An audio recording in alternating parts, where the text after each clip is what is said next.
মানকাছৰৰ প্ৰাক্তন বিধায়ক জাভেদ ইছলামে অগপ মিত্ৰজোঁটৰ পৰা প্ৰাৰ্থিত্ব লাভ কৰাৰ পাছত হাতচিঙিমাৰী আৰু মানকাছৰত বিজেপি আৰু অগপ নেতাকৰ্মীৰ মাজত সৃষ্টি হয় পাৰভঙা উৎসাহৰ ঢল।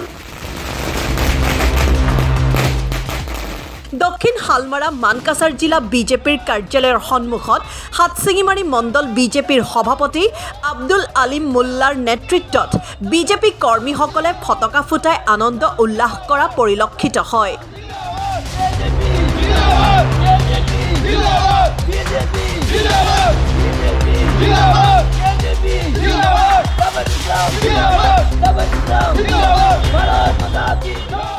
অগপৰ প্ৰাৰ্থী জাভেদ ইছলামক জিলা বিজেপিয়ে সম্পূৰ্ণ সহযোগ কৰাৰ লগতে জাভেদ ইছলামক আদৰিবলৈ সাজু বুলি হাতচিঙিমাৰী মণ্ডল বিজেপিৰ সভাপতি আব্দুল আলিম মোল্লাই দাবী কৰিছে। আজি আমাৰ এটা হুকুৰ সংবাদ, আমি নথৈ আনন্দিত হৈছোঁ যে আমাৰ ২ নং ধুবুৰী লোকসভাৰ প্ৰাৰ্থী মনোনীত প্ৰাৰ্থী আমাৰ বিজেপিৰ মিত্ৰজোঁটৰ প্ৰাৰ্থী তাৰমানে এজিপিৰ প্ৰাৰ্থী জাভেদ ইছলামক আমাক ইয়াত টিকেট দিছে। আমালোকে নথৈ আনন্দিত হৈছোঁ আৰু সকলোৱে মিলি আমি আৰু এইটো উপভোগ কৰি আছোঁ।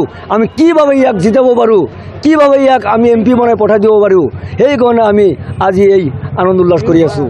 আমাৰ ডিষ্ট্ৰিক্টত মানে আমাৰ সমষ্টিত ML সমষ্টিত 2,96,895 ভোট আছে। আপোনালোকে চাব, এই 2 লাখেই আমাৰ জাভেদ ইছলাম পাব, 2 লাখেই আমাৰ জাভেদ ইছলাম পাব। আমাৰ দক্ষিণ চামৰা মানকাছৰ জিলাৰ হাতচিঙিমাৰী সদৰ আমাৰ যে বিজেপি কাৰ্যালয় আছে, এই বিজেপি কাৰ্যালয়ৰ সন্মুখত আজি আমাৰ এই আনন্দ উল্লাস কৰি আছোঁ। আমি লৈছোঁ, প্ৰস্তুতি লৈছোঁ। আমাৰ যিবিলাক কৰ্মী আছে সকলোৱে মিলি তাক আমি আদৰণি জনাম, তেখেতৰ ওচৰলৈ যাম আৰু তেখেতক অভিনন্দন জনাম। লক্ষণীয় যে জাভেদ ইছলামে প্ৰাৰ্থিত্ব পোৱাৰ লগে লগে মানকাছাৰস্থিত অগপৰ জিলা কাৰ্যালয়ৰ সন্মুখতো অগপ নেতা কৰ্মীসকলে ফটকা ফুটাই মিঠাই বিতৰণেৰে উল্লাসত ফাটি পৰা পৰিলক্ষিত হয়। 15-20 বছৰ ৰাজত্ব কৰিছে ধুবুৰী লোকসভাৰ প্ৰত্যেকটা মানুহে গম পায় যে তেখেতে কি কৰিছে, প্ৰত্যেকটা আৰু কিমান ভুৱা কৰি কেনে ঝাৰফুক কৰি কেনে মানুহৰ পৰা ভোট ল'ব। এটা কথা উঠিছে, আপোনালোকে ভালকে জানে যে চালানী আৰু লোকেল। চালানী মাছ কি এইটোতো আপোনালোকে জানে, বৰফত দিয়া বহুত দিন মূৰত বহুত দিনলৈকে ৰখা যায়, আৰু লোকেল কি সেইটো মানুহে গম পায়। তো মই মানকাছৰ বিশেষকৈ মানকাছৰ সমষ্টিৰ মানুহক মই অনুৰোধ কৰোঁ যে MP টিকেট মানকাছৰ সমষ্টিৰ মানুহৰ কাৰণে এটা আৰু একবাৰ সুযোগ দিয়া হ'ল। আপোনালোকে যদি এই সুযোগটো নলয় তেনেহ'লে জাভেদ ইছলাম চাহেবৰ একো নহ'ব, কিন্তু মানকাছৰ সমষ্টিটো বচোৱা বিৰাট টান হৈ যাব, কাৰণ আমাৰ ইয়াতে লিডাৰ নাই ভাল।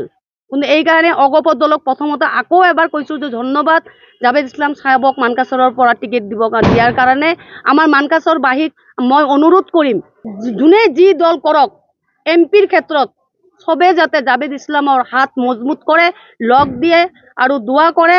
চবে আমি এক হওঁ, জাভেদ ইছলাম চাহাবক ইয়াৰ পৰাই মানকাছৰ সমষ্টিৰ ভোট দি পেলাই ইনশাল্লাহ তেখেতক যাতে আমি জয় কৰিব পাৰোঁ, এইটোৱে মই চবৰ পৰা কামনা বিচাৰিলোঁ। উল্লেখযোগ্য যে 2019 বৰ্ষৰ লোকসভা নিৰ্বাচনতো ধুবুৰীত শাসকীয় মিত্ৰজোঁটৰ অগপ দলৰ প্ৰাৰ্থীৰূপে জাভেদ ইছলামে প্ৰতিদ্বন্দ্বিতা আগবঢ়াইছিল।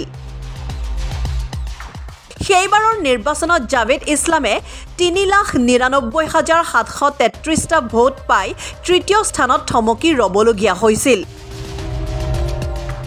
তাৰ বিপৰীতে AIUDF সুপ্ৰিমো বদৰুদ্দিন আজমলে 7,18,764টা ভোট লাভ কৰি ধুবুৰী লোকসভা সমষ্টিত তৃতীয়বাৰৰ বাবে সাংসদ হিচাপে নিৰ্বাচিত হৈছিল।